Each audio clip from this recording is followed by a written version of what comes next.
सरकार हमेशा मजदूर विरोधी रही है। अब मजदूरों के साथ और एक छलावा करने जा रही है। आने वाले कैबिनेट के मीटिंग में जो ईपीएस एम्प्लॉयज पेंशन स्कीम 95 ये जो योजना है जिसे ईपीएफ पेंशन कहते हैं, ईपीएफ पेंशन या नाम एक्चुअली है एम्प्लॉयज पेंशन स्कीम 95 ईपीएस 95। इसमें मिनिमम पेंशन 1000 करने को जा रहे हैं, ₹1000 केवल। भारतीय जनता पार्टी मांग करती है कि ये 1000 नहीं बल्कि 3000 रुपये मिनिमम पेंशन होना चाहिए। 1000 रुपये मिनिमम पेंशन करना ये मजदूरों के साथ धोखा होगा और एक टोकनिज्म होगा। चुनाव के पूर्व संध्या पर एक सौगात दिखा रहे हो, लेकिन प्रत्यक्ष वो पिटन्स है। और ये एक तरह से मजदूर विरोधी ही कदम होगा, क्योंकि this is too little and too late. ये बहुत कम है और बहुत देरी से आया है, क्योंकि पिछले 4 साल से ये प्रस्ताव श्रम मंत्रालय ने दिया था, जिसे यूपीए सरकार ने हमेशा बाजू में रखा था। हम मांग करते हैं कि कम से कम 3000 रुपये पेंशन होना चाहिए और वो महंगाई से जुड़ना चाहिए।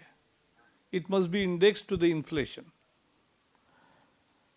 देश में आज 5 करोड़ मजदूर इस में हर महीने अपने तनख्वाह से 8.33 देते हैं।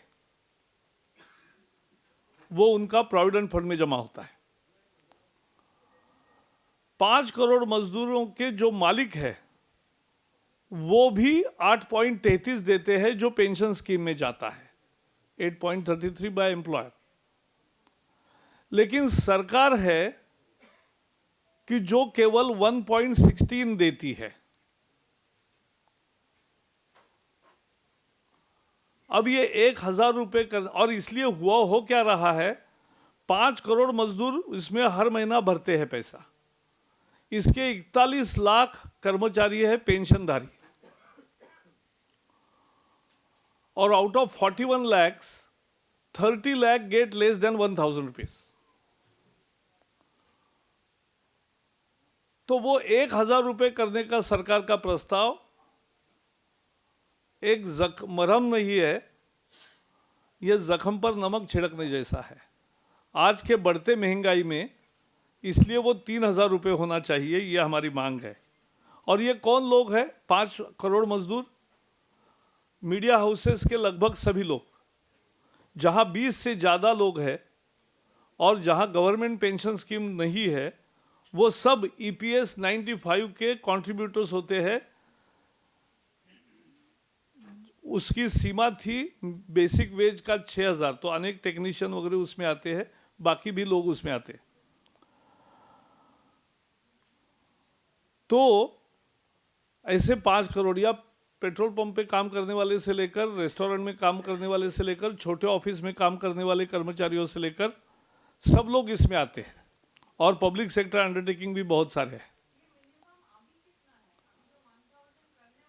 अभी मिनिमम नहीं है। अभी जो हिसाब से आता है वो किसी को 15 रुपये, किसी को 200 रुपये, किसी को 400 रुपये, 500 रुपये मिलते हैं। लेकिन out of 41 lakh pensioners today 30 lakh get less than 1000 rupees. It's a formula, but I'll come to that. I don't want to go into the technicalities of it. First basic thing, मैंने इसके बारे में एक पिटीशन किया था, ये 5.5 करोड़ मजदूरों को न्याय मिलने के लिए, राज्यसभा पिटीशन कमेटी के सामने। और वहाँ सब पार्टी के, कांग्रेस के भी सांसद थे, और यूनानिमसली उन्होंने हमारी मांगों को स्वीकार किया और सरकार को रेकमेंड किया। पिटीशन कमेटी की ये रिपोर्ट मानसून सत्र में आ गई और पार्लियामेंट में रखी गई। सरकार ने उसको स्वीकारने के बजाय ये पुराना प्रस्ताव निकाला कि 1000 करो। अच्छा, हमने जो कैलकुलेट किया, कोई आसमान से नहीं मांग कर रहे कि 3000 करो, क्योंकि अनेक राज्य सरकार की जो योजनाएं हैं, वृद्धावस्था पेंशन योजना, किसान पेंशन योजना, अनेक राज्यों में जिसमें कोई कंट्रीब्यूट नहीं होता है, कंट्रीब्यूशन नहीं होती है, वहाँ भी सरकार 1200-1500 रुपये दे रही। और यहाँ तो पूरे सर्विस में वो कंट्रीब्यूट करता रहता है और फिर भी उसको 1000, अब 1000 देने की उदारता सरकार दिखा रही है। वो उदारता नहीं है, वो क्रूरता है। हमने जो हिसाब किया कि जैसे मजदूर 8.33 देता है, जैसे मालिक 8.33 देता है एम्प्लॉयर, वैसे ही अगर सरकार भी 8.33 देगी तो मिनिमम पेंशन 3000 हो सकता है और उससे ज़्यादा वो महंगाई से इंडेक्स भी हो सकता है। यह हमने सब हिसाब करके मांग की, जिसको पिटीशन कमेटी ने भी स्वीकारा और पिटीशन कमेटी ने ये बात सरकार के रेकमेंड करके दी यूनानिमसली। इस सरकार ने हमेशा मजदूर विरोधी नीति अपनाई है। इन्होंने कॉन्ट्रैक्ट सिस्टम को परपेचुएट किया है। Actually the contract law, contract labour abolition law है, प्रिवेंशन एंड एबॉलिशन। तो प्रिवेंट तो किया नहीं, उल्टो उसको बढ़ावा दिया। And they have actually gone into allowed rapid casualization. So contractualization and casualization are the two worst gift to the labor force by the UPA government. और उसके ऊपर अब ये केवल इतना सा देंगे 1000 तो ये मंजूर नहीं होगा। We have constantly fought against the government injustice and will continue to fight. तो इसलिए हमारी मांग है। So BJP, the government is mulling to increase the minimum pension under EPS 95 to meager 1000 rupees. We totally denounce this.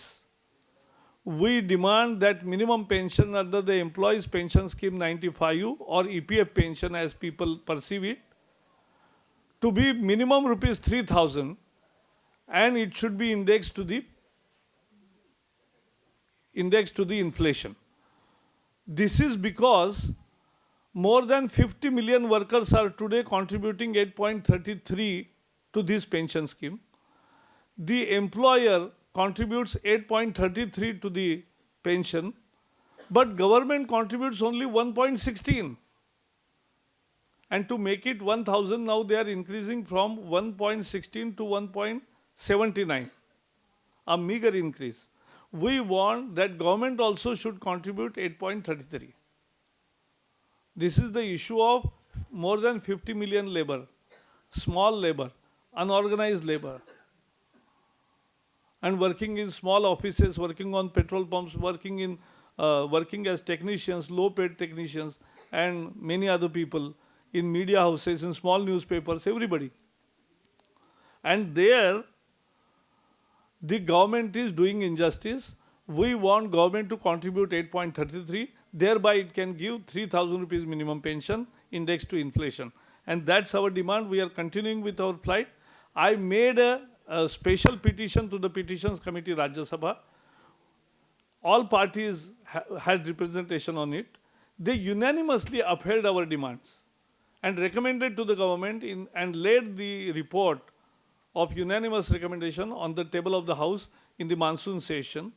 Instead of accepting that, government has gone ahead with the old proposal of the Labour Ministry, which we condemn, and government must come out with that. Otherwise, we will continue to fight for justice. So on Colgate, sir, Supreme Court has said that the screening committee did not follow the norms that well while allocating full jobs. Do you think it's vindicates that?